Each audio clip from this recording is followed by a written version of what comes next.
Good afternoon, everybody, and welcome to Transcending Together with Julianne and Lee. Good afternoon, beautiful and amazing human beings. I hope you are all exceptionally well today and have recovered from what has got to be the terrible Tories' absolutely worst ever conference for the LGBTQ plus community. But before we talk about that, I wanted to just share with you that we are trying out going to video podcasting. So the normal audio will obviously broadcast live, but we're also while we are in the show, we're going to be recording the two of us. So a week later, because it gives me some time to do my preparations and get everything put together, you'll be able to watch it on the Substack. So, and on YouTube, and on Apple Podcasts, and on Spotify. So, wherever you choose to get your podcasts, you will find it there. So, yeah, hopefully this will all work out very well and you can actually get to see what the two of us actually look like in real life. So, right. Okay. Yeah. So, the Tory Party conference. I think if you recall last week, I lamented and I said, honestly, how much worse can these people get? Like, when is enough enough? And they have surpassed even themselves this time round. What do you say, Lee? Yes, indeed. I've just sort of like picked up on bits and pieces of what's been going on, um, and I think his closing speech was, um, yeah. I mean, he's gone ahead and criticised the wokeness as being absurd, and he's turned around and stated a man is a man and a woman is a woman, and it's just common sense. And I think a lot of the feedback that I've been seeing on social medias is that he's either just won the next election for the Tories or he's just ended his career. But it's more people are saying he's just won the next election for the Tories. So I thought that was quite interesting. That's on Twitter, you say? Yes, I've been following that on Okay. Twitter. Yeah. So I think for starters, where I would challenge that is we all know the adults have left the room on Twitter and it is a seething cesspit of right wing sentiment. So I'm not entirely surprised that everyone on Twitter feels the same way. Um, and yeah, go ahead, have at it. I think the thing which really astounds me is that we are surprised because I'm not at all surprised. Although the only thing I am surprised about is that Rishi Sunak has actually managed to deliver on one of the things that he promised to deliver on, and that was to create a culture war. So to that extent, yeah, that we're on. And I think for me, it's more laying down the gavel. Um, is that the right word? Um, he's laid down a challenge to Labour for Labour to decide which way they're going to fall on this. And Mm. I'm more interested to see whether Keir Starmer follows them to the right or decides to break left. And that to me will speak volumes, I think, because we always knew the Tories were going to do this. We know that that's what they're like. Um, they are terrible Tories, that especially the current cabinet, and so they don't surprise me. What I'm hoping is that we can be surprised by Labour, and I think if they don't break left and the Lib Dems continue to break left like they have been doing, I think Labour's in a lot of trouble, and I don't think they'll actually form a government um, on their own. I think they will need a coalition.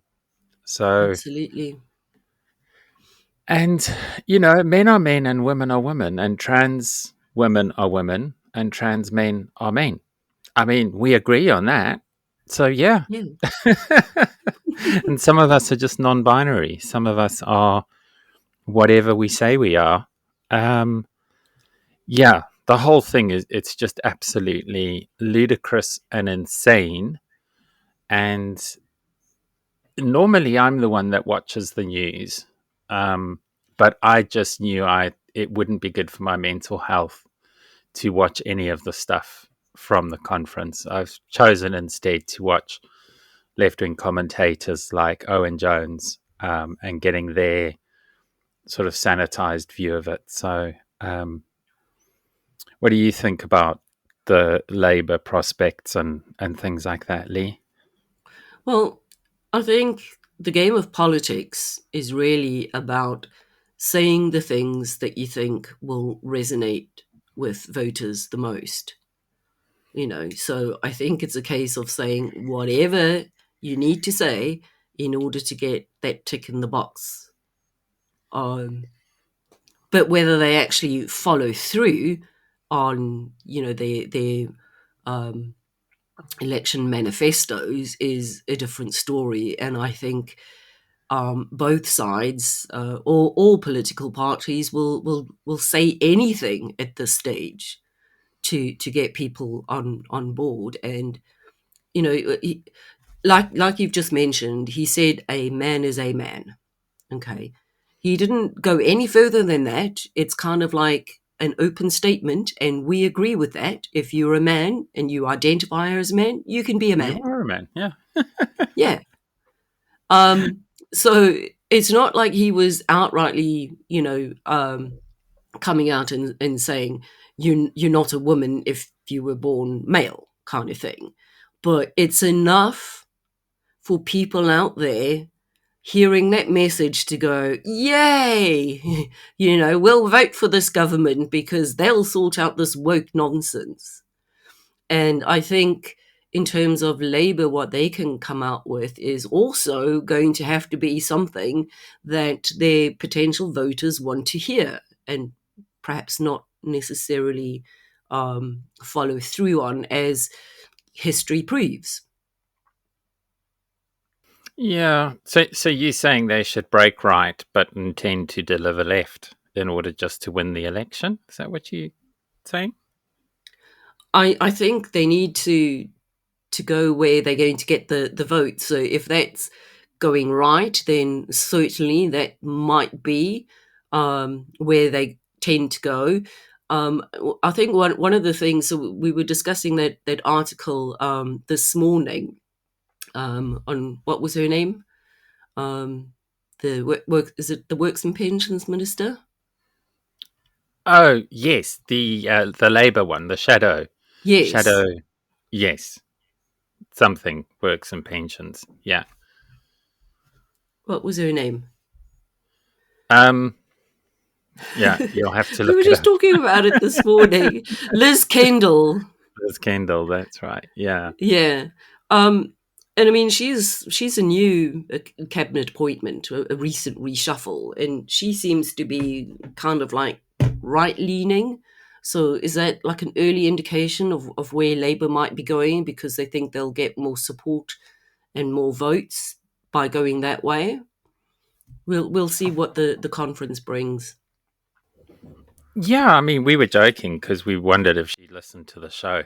Yeah. Because it's pretty much what I was saying. I mean, I don't think anyone really disagrees with the fact that if you're able to work, you should work because of the mental health benefits and everything else above and beyond the paycheck, which is essentially what she was saying as well. And I think the challenge with all of these things is how do you measure capable of work? I think that's where there is some questions. There's a lot that she didn't really have answers to. Things like if you are like in my situation where I've been dragged kicking and screaming back into the office, that has an impact on childcare. And childcare costs are absolutely astronomical. And one of the reasons a lot of partners choose not to work is because their entire salary ends up being gobbled up by childcare costs. And then they think to themselves, well, I could get just as much positive value out of my life by um, taking care of my children and being there for my children. So that also gives me a purpose and a function. And I think parenthood, whether it's whichever one of the two stays home with the children, I think that is an admirable profession.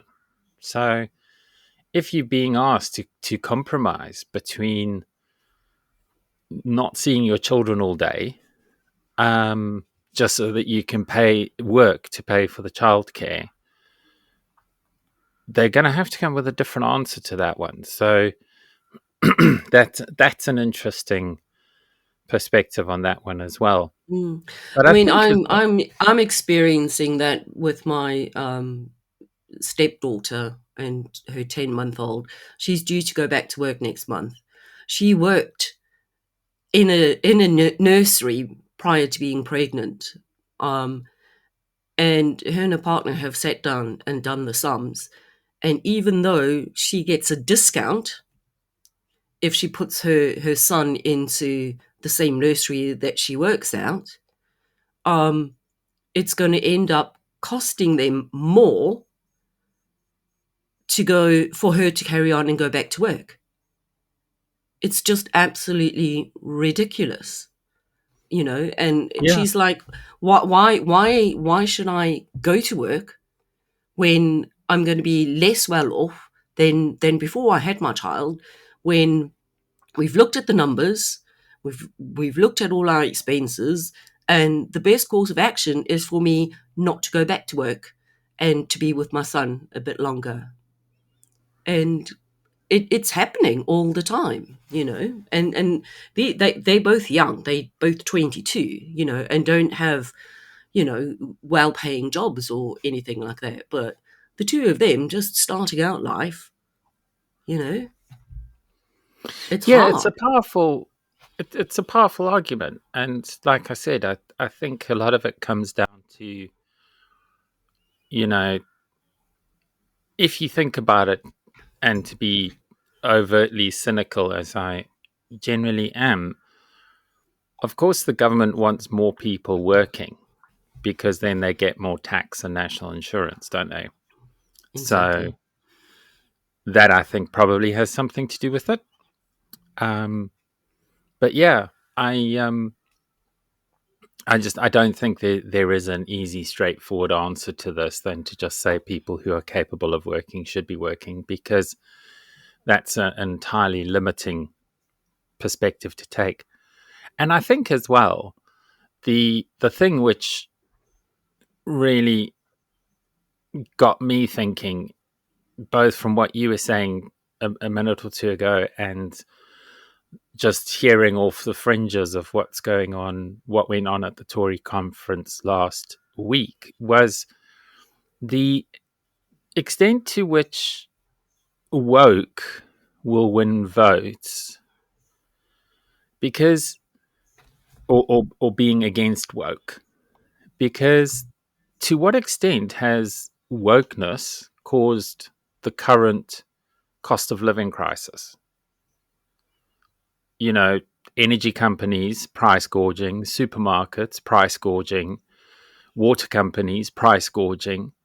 The water companies who've ferreted off billions to their shareholders now want to be allowed to put the price up for water so they can actually pay for the stuff that they should have paid for rather than giving the money to the shareholders in the first place.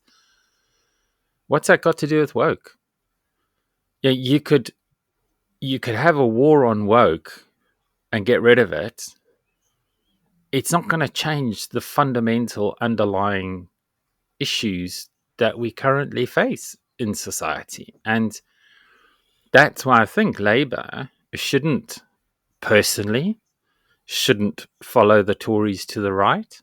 They should just ignore this nonsense around woke and all the rest of it and just focus on the core issues that are affecting people on a day-to-day basis.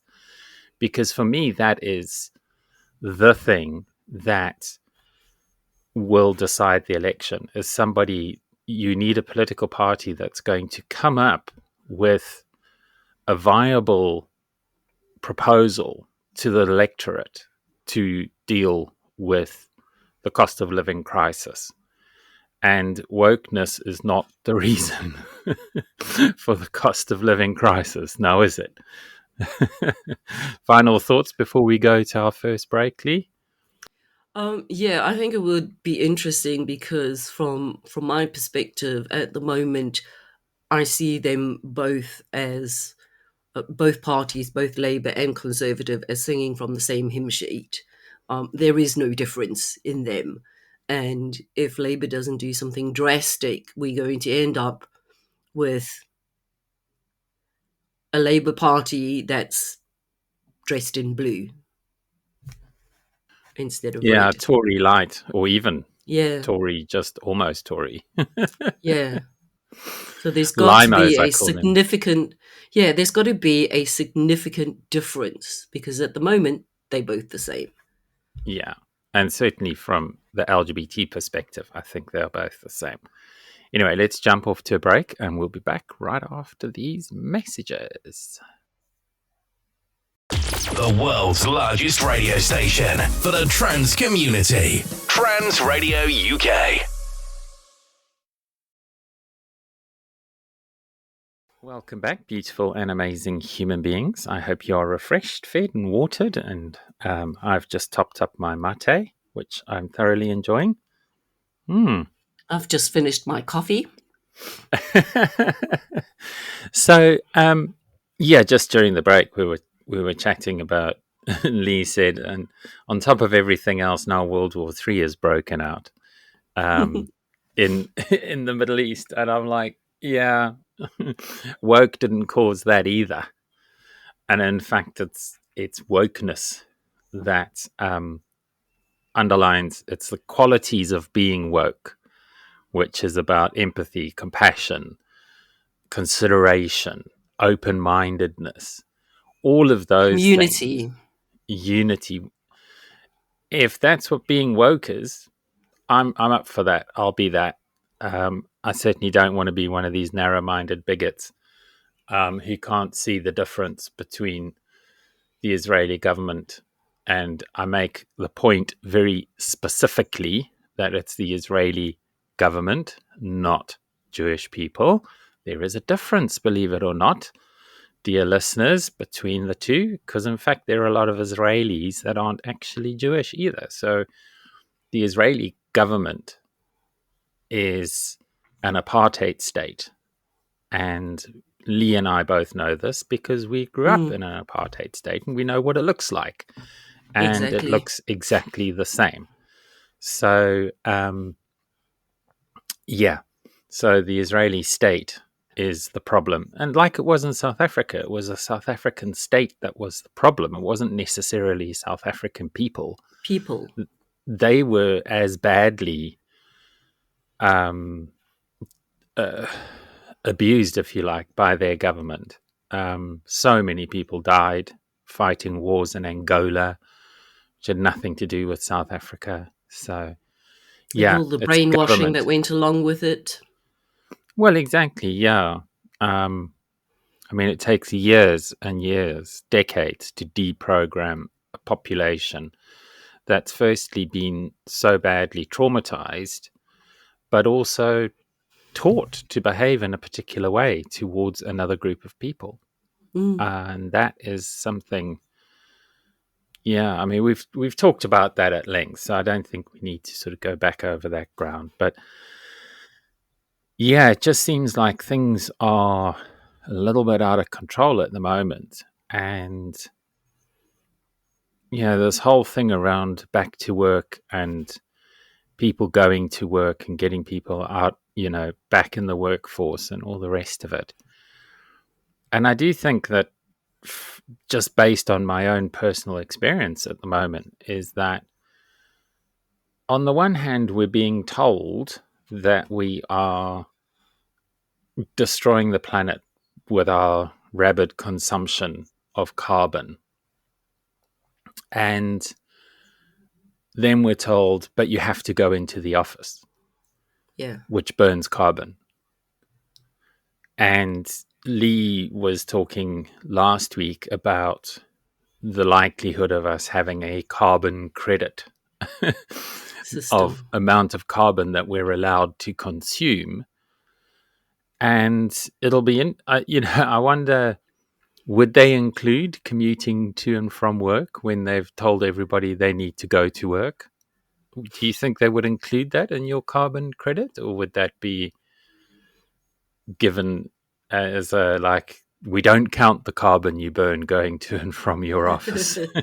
That's an interesting point, but don't forget that in the future we're all going to be living in these 15-minute smart cities. So your work will be at the most a 15-minute foot walk to get to Well, the not if office. Rishi has his way, because he wants to. That's all woke. 15-minute cities are woke. So he doesn't want to do that, does he? It's what he wants. He says whatever he thinks the electorate want to hear. But we know they're going to do it anyway. Yeah. And what's your thoughts on this? I mean, I know we've chatted offline a bit about Yeah. this whole carbon thing. I know you've got lots of thoughts on this. So Yeah, I mean, my thoughts are, first and foremost, uh, we need to be like animals that we share the planet with, and have respect for the planet that we live on. And we don't do that very well at all. So I think that's the most important thing, is to put the planet first, and to respect the planet, and do what you can to not continue on this path to sort of live destruction. harmoniously.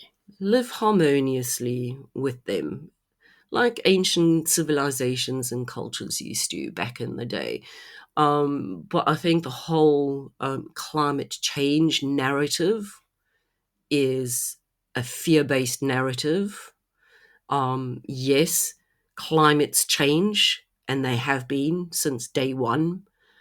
We've had several ice ages and several not so ice ages.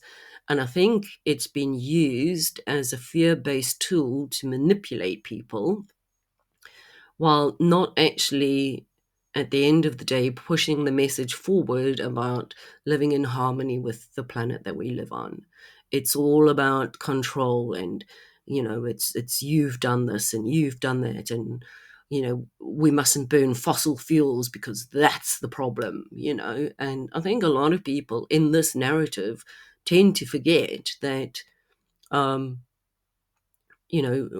we're a carbon based system, and we breathe out Yeah. carbon dioxide, and plants, they breathe in carbon dioxide, and they give us oxygen, and there's a symbiosis there. And I just think it's the narrative of fear to get people to comply to what you need to do.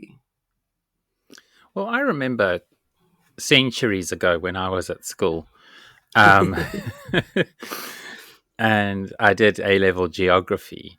And one of the things that we looked at was there was a, and I mean, this was 1987, 1988, so it was a long time ago. And it was about human impact on environments.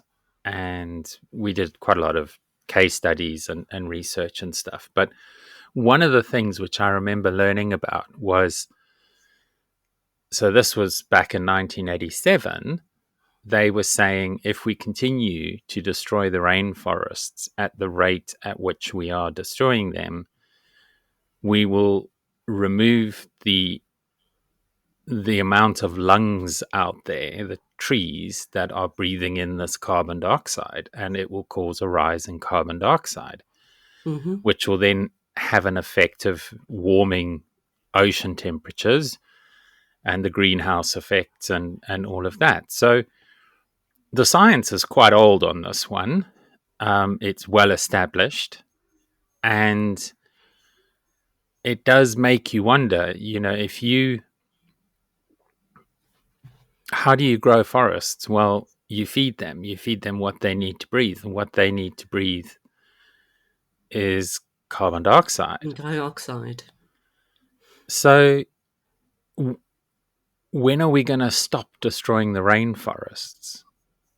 You see, I think this is the thing. I often feel like, me doing my bit for recycling is a bit like arriving at the aftermath of an earthquake with a dustpan and brush and saying, "How can I Yeah. help?" Yeah. It's institutional consumption of carbon and burning of carbon that is the challenge. And, that's certainly where I land on it. I do think, like I said last week, I do think that we are having an impact. And a big part of that impact is the rapacious consumerism that the entire global economy seems to be driven by. I recently took a dabble and bought some stuff from Temu. And this isn't a product placement, by the way, and not a recommendation for them either. The stuff wasn't too bad. But the thing is, like, you go onto their site and there's just hundreds of thousands of stuff that you didn't know you needed. When you think, okay, well, it's only 75p, I'll buy one of those. I'll give it a try. Let's see. And that's that rapacious consumerism where we're just buying stuff that we don't necessarily need. And there's a really good ad at the moment for, and it's on mainstream media, which I think is a good thing, which was, it's a company, I'm trying to think what they call themselves, Back Market. Also, not a plug. But they offer upcycled and recycled mobile phones. And I think that's brilliant. I mean, I've just had to upgrade my mobile phone because I failed to follow the advice of other motorcyclists and didn't get a vibration dampening cradle. And in the process, destroyed the camera. So now when I try to use the camera, it's like its eyes twitching and everything. It just doesn't focus, which is exactly what happens when you don't use a vibration dampener. So that wasn't fixable. That certainly wasn't fixable for the amount of money it would cost to replace it. So in that case, yeah, I've replaced it because the thing that I had was no longer working, not as a consequence of built-in obsolescence, but because I didn't use the product in the manner in which it was intended to be used. So that's on me. I mean, it was an iPhone 12, and I replaced it with an iPhone 14 because I don't need an iPhone 15. I just needed to replace it with something a little bit more up to date. And I generally have always stayed sort of one behind the curve, if you like, because it just costs an absolute fortune otherwise. I've been rambling on now. Do you want to unpack what I've all the nonsense I've been talking?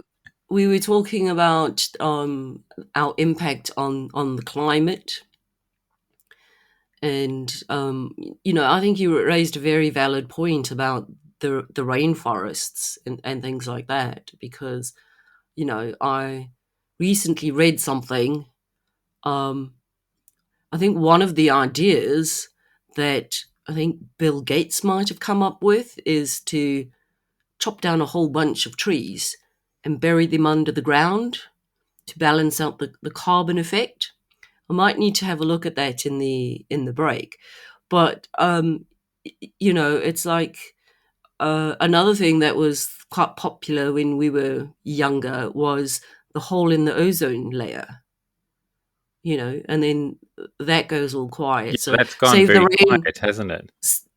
Well, yes, it's because the narrative changes. It's the same kind of environmental effect, but people were saying save the trees and then save the ozone, and now it's gone from global warming to climate change to now global boiling, and it's like hard to keep up because they keep changing the terminology to make it, I think, sound more fearful and more scary, and training people to be more compliant with these things, because you're not going to turn around and go, oh no, I'm not doing that, because it's like you're so programmed into that way of thinking that you don't even think to question it. Yeah, I mean, there's a statistical method, which is the Pareto principle, which is 80-20, right? So 80% of something is usually responsible for 20% of the other. And, this is the thing. I would say that 80% of the climate change crisis is caused by 20% of the population. And that, I would say, 19.999 recurring percent of the population is corporate industry, and us stopping using, reducing our carbon, isn't it's the dustpan and brush thing. We're gonna just jump to a quick break, just keeping an eye on the time there. So we're gonna go to a quick break, and when we come back, Lee will hopefully have found that thing about Bill Gates. See you in a bit. The world's largest radio station for the trans community. Trans Radio UK.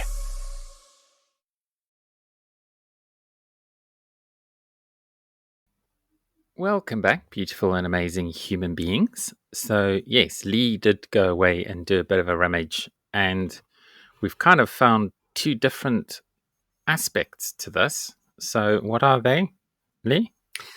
Okay, so the one theory is cutting down millions of acres of trees in the name of climate change, um, and the idea behind that is, with all the wild fires and forests and things like that, and the dead, burnt out trees.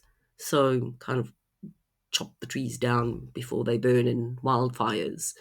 And yeah, a lot of it has been like debunked, but there is a company called, wait for it, Kodama, Kodama Systems, which is a forest management company based in the States.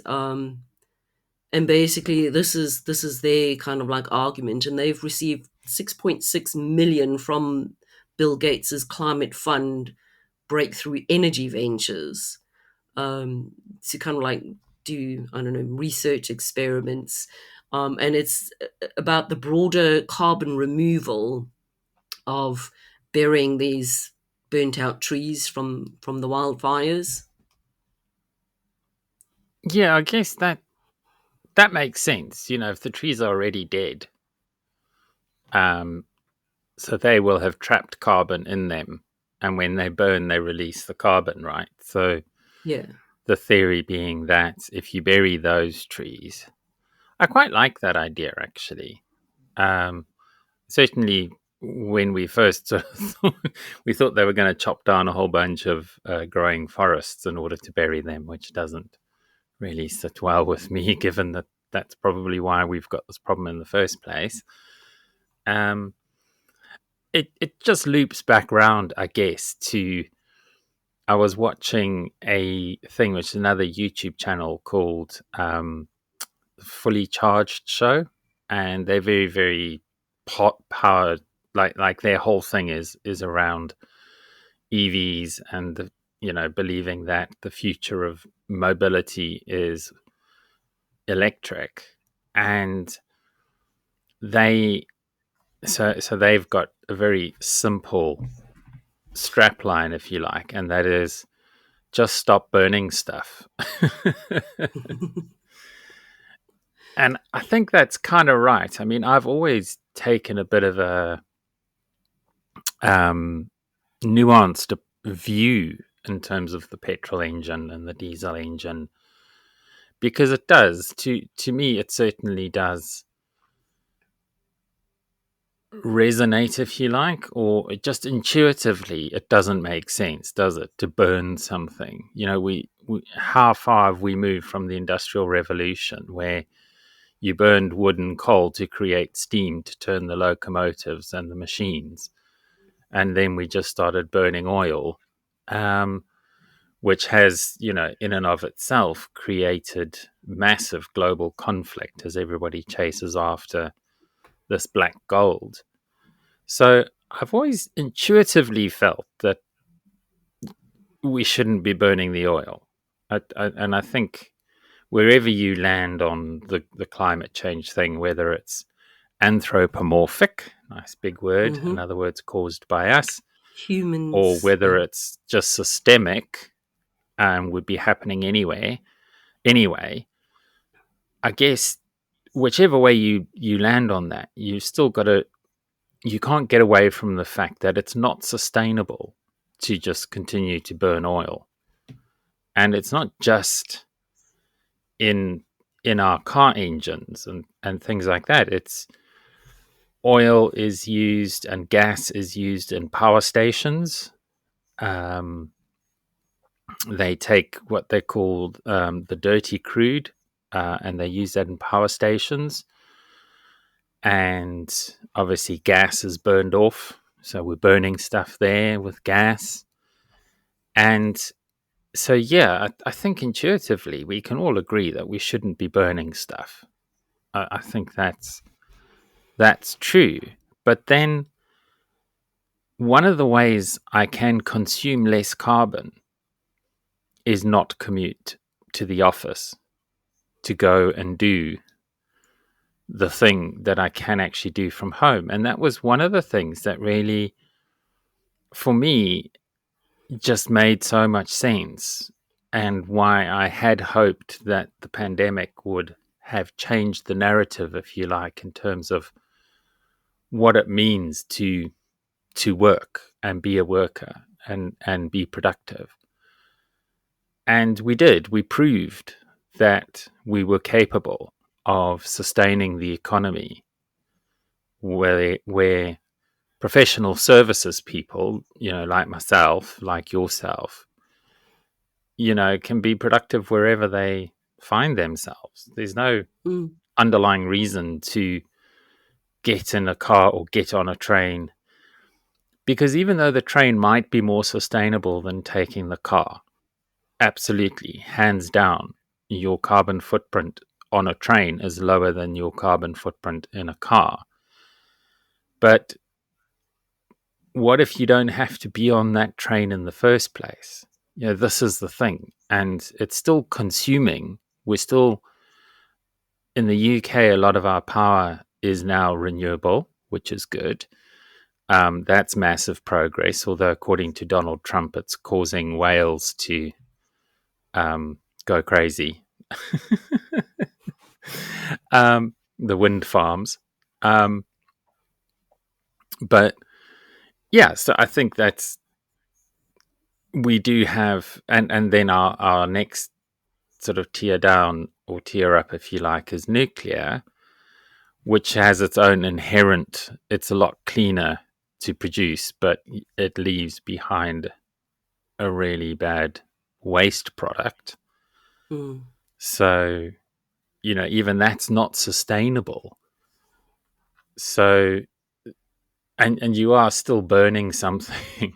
I mean, that's the thing. That's, you know, even in nuclear power, where you're splitting the atom, you're splitting it to create heat, to boil the water, to turn the turbines. So we're still just running on steam, basically. We've just found another way of making steam. Did you Steam know that? 2.0. Yeah. It's Steam 2.0, basically. Yeah, we haven't evolved at all from the steam engine. So I think there is a case to be But made that. Sorry, yeah, go for it. but why haven't we evolved past the steam engine? Why has there been such a monopoly on burning oil and coal and things like that? Why have technologies or inventions that contradict burning oil and been suppressed? Who has the monopoly on oil and gold?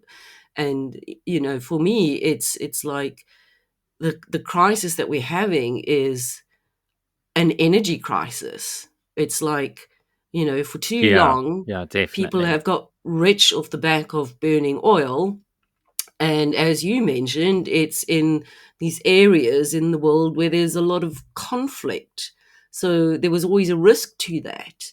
But Well, what's why cause and what's dominate that? effect, really? Yeah. You think Why about it. why dominate in that area when and suppress other possibilities of generating energy? So the conspiracy theory goes that Nikola Tesla invented clean energy, and it was wireless, and whatever you might believe about Tesla, um, I think it's eminently plausible that he did come up with a way to generate free and clean energy. Conspiracy theory goes that JP Morgan gave both Nikola Tesla and Thomas Edison a grant to come up with a way of generating electricity. And Edison came up with direct current, and Tesla came up with alternating current. And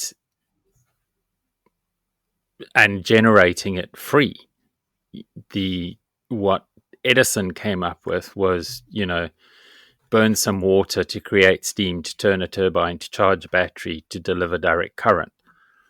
Whereas what Tesla was contemplating was the possibility, and I really love this idea that what he said was that there is friction between the surface of the Earth and the atmosphere, and it had to be possible to harness the energy created by that friction, because wherever you get friction, you create resistance, and if you can create resistance, you can create energy. And that's what the Tesla Tower was all about, was this big tower that just sat there and just generated power just by virtue of the fact that the Earth is rotating and the atmosphere rotates at a different rate to the Earth, and that creates energy. And his tower was all about capturing that energy. And JP Morgan, so apparently, what JP Morgan said was, but if it's free, how do we make money out of it? And that's what he was all about. And that's why they destroyed Tesla and his reputation and attributed the invention of the light bulb and alternating current to Thomas Edison. And that for me is one of the biggest, that was like one of our tipping points, wasn't it? Where we had this Mm. opportunity to embark on a whole new way of generating energy. But because somebody couldn't get rich off it, it was destroyed, and it's sitting in a basement somewhere along with the everlasting light bulb and the engine that runs on water, which incidentally we're getting quite close back to now with the hydrogen engine, Mm. which is almost the inverse of that, because the only byproduct of the hydrogen engine is water itself. So you could actually be creating water to water your garden or flush your toilets or whatever every time you drove your vehicle, if you captured that output. So, yeah, that's interesting. What do you know about Nikola Tesla? Have you heard of Yeah, them? And basically the same. And like, conspiracy theory or not, if you actually read up about it, it does make you wonder, doesn't it? So yeah, conspiracy theory or not, I think a lot of technology has been suppressed, because like with Nikola Tesla, free energy. Well, how are we supposed to make money out of it? And remember, J.P. Morgan's one of those banksters that we've spoken about previously. yeah, So it and does make you Rockefeller. wonder. Yeah, all those people. And the other story that I heard was, um, to make more profit from oil, they marketed it as fossil fuel, something scarce that will, you know, eventually run out. So what happens when you add scarcity? It's like, oh, I want that, I want that, I want that, I want that, and it's the whole supply and demand thing that goes on and on and on. But they market it as a fossil fuel because that it's going to run out, and we got to get some of this before it runs out. And Yeah, they say that. Yeah, I mean that's the underlying principle of the economic theory, isn't it? That if you create scarcity, then you can increase the price of the thing, and that's how they mess around with the oil price now, anyway, don't they? So, mm, um, yeah, is it genuine scarcity or artificial scarcity? And I think that's South Africa's renowned for its diamonds, which turn out diamonds are not as scarce as you might think. And the Oppenheimer family, it was Oppenheimer family, wasn't it? yeah. Yeah, they just created artificial scarcity by controlling all of the diamond mines. De Beers, that was it, by controlling all of the diamond mines so that they would only release a certain amount to the market in order to keep the price high. And it was quite telling that when the largest diamond seam in the world was discovered in Zimbabwe, the Marangi diamond fields, and were handed over to the Chinese, that De Beers hopped out. They sold off all of their diamond business because they knew they couldn't control the Chinese. They couldn't control the supply that was coming from Zimbabwe. And their own seams were starting to get mined out. So they realized they're going to lose control over managing the scarcity of the item. Mm. So they hopped out, and that explains a lot. We're going to go to a quick break, and we'll be back right after these messages. The world's largest radio station for the trans community. Trans Radio UK.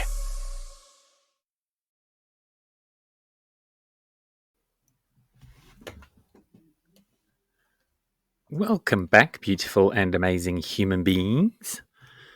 So we were just talking about before the break, around stop burning stuff. And I guess one of the challenges that we do face is the reason why we have engines is because the energy is stored in the petrol and it's burned off to create the compression which enables an engine to work. And just thinking about it, we're almost trading one problem for another, because if you don't have an internal combustion engine, the steam engine basically in your car, you've got to store the energy somewhere to use. And at the moment, we kind of limited by the current battery technology. And obviously inherent in batteries is, the lithium and cobalt mining. Now, one of the things that the guys were talking about in their Fully Charged show was that for the most part, lithium, they're finding new and ingenious ways to extract it, and that most of the bad press that it gets has been overwhelmingly driven by larger commercial interests still tied up with burning oil. The other one is cobalt, which they acknowledge is a problem, but also they've massively reduced the amount of cobalt in batteries.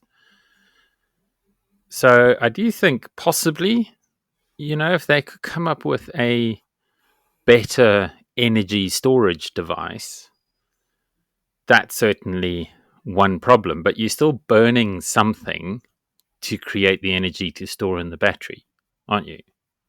So someone in that value chain is burning something. And this is where I just come back. I can't get away from what I learned about Nikola Tesla and the fact that if his, and this was in the 1800s. So Mm. if that had followed the same developmental path, we probably would have free energy devices sitting inside cars, propelling them around, just utilizing the power of the planet. And that to me is one of the saddest realizations. What do you think? Yeah, I agree with you, and I think perhaps now with the conflict that's just flared up in the Middle East, um, and the fact that we are having an energy crisis, there are more people consuming in the world, and if they could go into the basement and dust off Tesla's free energy, that would be awesome. Now's the time to bring it out, so to speak. They've got no incentive to do it, unfortunately. And this sort of loops back to what we were talking about in the beginning, that the challenges that are facing us as a civilization are not about whether or not there are trans people. It's we're 0.1% of the population and we're occupying 99% of the discourse for a problem that doesn't exist. There was a really good article I read over the weekend where someone was saying that the way to challenge somebody who's right leaning is to say to them, why are you concerned about this? What has caused you now to be concerned about it? What's the trigger that's somehow got you agitated? Because 5 years ago, 10 years ago, where trans people existed, you weren't worried about it then. Why are you worried about it now? And I thought that was a really good way to challenge the way people think about things. You say, well, I read this and I read that. I'm like, yeah, where did you read it? Is it a trustworthy source? Is it the Daily Mail? Well, I mean, you couldn't. I mean, everything is so right leaning at the moment. Even traditional left leaning publications like The Guardian are leaning right on this particular issue. And you have to ask yourself, why is it becoming, what has caused it to be such a big issue? And I cannot get away from the fact that I believe it's a distraction. It's a Hmm. distraction. And woke is not, weaponizing the anti woke sentiment isn't going to solve the cost of living crisis, isn't going to solve the climate crisis. In fact, if you believe the woke people, if we stopped eating meat, then we wouldn't have to mow down rainforests to create browsing lands for all the cattle that are roaming around. So surely that there's something in that, so the solutions are woke. The cause of the problem is not wokeness. What do you think? Yeah, I think as we sort of like touched on it in the beginning, where it's living in harmony and balance. I think that's the direction that we need to go in, is living in harmony and balance, and respecting the planet that we live in. Um, and I think that becomes difficult when um, there is a certain narrative that's going around to, and I agree with you, cause distraction. It's like that old quote, give them bread and circuses and they will never revolt. And that always sticks in the back of my mind, because it's like, maybe that's why. What is it that they are distracting us from? Why all of a sudden is being trans an issue when 5-10 years ago people went, because it wasn't in your face all the time. So what is the distraction that they are you know trying to cover up, or point us in a different direction? Why is there this narrative now? Yeah. Well, we know why. It's for everything we've just spoken about, I guess. About, yes. And that's where I come back to the point which I made at the top of the show, which was the only hope for this country is for one of the major political parties to break left and not meet the Tories on their battlefield. There's that old Sun Tzu quote that in the art of war is always choose your battlefield, because that way you have more control. And what the Tories have done is they've set up a battlefield and they're saying, come over here and fight with us on this anti-woke thing, fight us on woke. Whereas the strategic, intelligent thing, if you were Sun Tzu, is you would say, no, I'm not going to fight you on your battlefield. I'm not even going to fight you there. That's not even what I'm going to fight with you about. I'm going to go and I'm going to talk to people about all these other different things that we could possibly be doing for them. And if we don't do that, if this country doesn't do that, and if we continue to break right, then we are all in, we're in a lot of trouble. We're not in worse trouble. It's just never going to get better. The graft, the grift, the way in which, these politicians, why go after trans people when you can go after Baroness Moon for gorging on PPE contracts? Why go after trans people when you can go after big Tory donors who are getting big fat handouts on the NHS? Why go after trans people when you have energy companies being permitted to price gorge? Why go after trans people when water companies are um, are wanting people to pay again? We've already paid once for to ensure that we have a stable supply of fresh water, and they took that money and they gave it to shareholders, and now they want to come back and get some more money and say, well, yeah, we need this money because we need to upgrade the infrastructure. And the Tories, their classic nationalisation thing, which they did in the 80s under Margaret Thatcher, was to defund something to the point that it no longer functioned, which is what they're doing to the NHS now, and then argue that the only way to save that um, is to privatize it. And so that was phase one, if you like. Phase two now is, well, if you want your now privatized public services to continue to be sustainable, you're going to have to pay again because the shareholders have a right, apparently, to get dividends. And that just makes me extremely, extremely angry.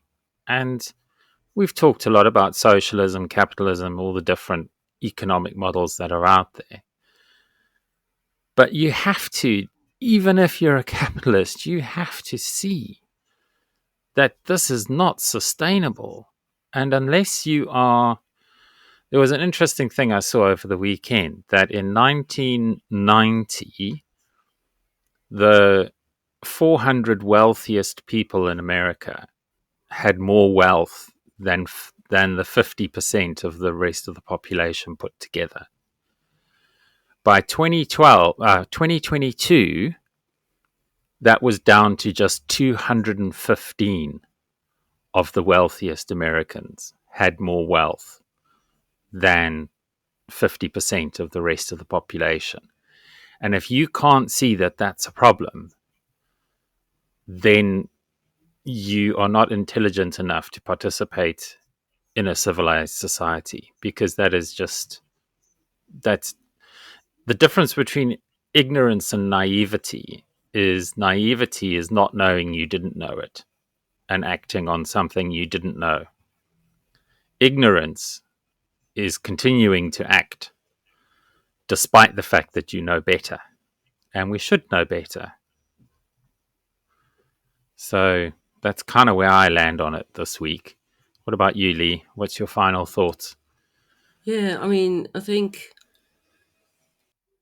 in terms of like capitalism, I think people also need to have a look at how corrupted capitalism has become and has transmuted into corporatism, because that's what it is now. It's corporatism. It's not so much the capitalism where, if you work hard and you sell more things and you get a bit more money, um, how the economy used to work. Um, but I think it's being corrupted by corporatism. And I think the problem with Labour is that they associated with socialism, which is associated in right leading people's minds with communism, and I think if you can get rid of those connections to the past and really say, as the Labour Party, this is what we stand for, and a lot of people vote Tory because they like the idea of a small government and low taxes. Well, that's not true anymore. So what are the Conservatives actually saying? What are they distracting us from? Yeah, You know, it is. They're distracting us from the absolute abject train smash that is the current economy, with all its grift and graft and corruption. And communism failed because while all people were supposed to be equal, some people decided that they needed to be more equal than others. I think that's a quote from George Orwell from Animal Farm. But yeah, any system that doesn't stick to its main principles, like socialism, works if you accept that we are all created equal and are all equally entitled to certain basic needs being met as part of our existence in this society. Capitalism is failing because it's become, as you say, I like that, it's become corporatism. And we've spoken at length about this before with corporate welfare. Instead of bailing out in the 2008 financial crisis, instead of bailing out the mortgage holders, or the mortgagees, they bailed out the mortgage holders, mortgage holders. and nothing changed. So we keep having these tipping points where we're at a moment where we could do something so significantly different. And let's just hope and pray and be positive that this too shall pass, and we as a community just need to continue striving and fighting and sticking to our guns and sticking together and looking after each other and having each other's back so that we can actually make our way through this. Because late stage capitalism is an ugly place to be, just like late stage communism was an ugly place to be. Both will result in repressive regimes, Marxism, fascism, and that's exactly what we're seeing. That's what destroyed communism, and that's what's going to destroy capitalism ultimately. So we just got to hunker down, look after each other, and be kind. Yeah, and that reminds me of my favorite quote, which I've mentioned a few times. If you want to go fast, go alone. If you want to go far, go together. Let's stick together. Yeah, that is an absolutely wonderful way to end the show. Thank you, everybody, for spending the last hour with us. And if you were around, the last 2 hours with me. And with that, it's a goodbye from me. And it's a goodbye from Lee. Love and light. The world's largest radio station for the trans community. Trans Radio UK.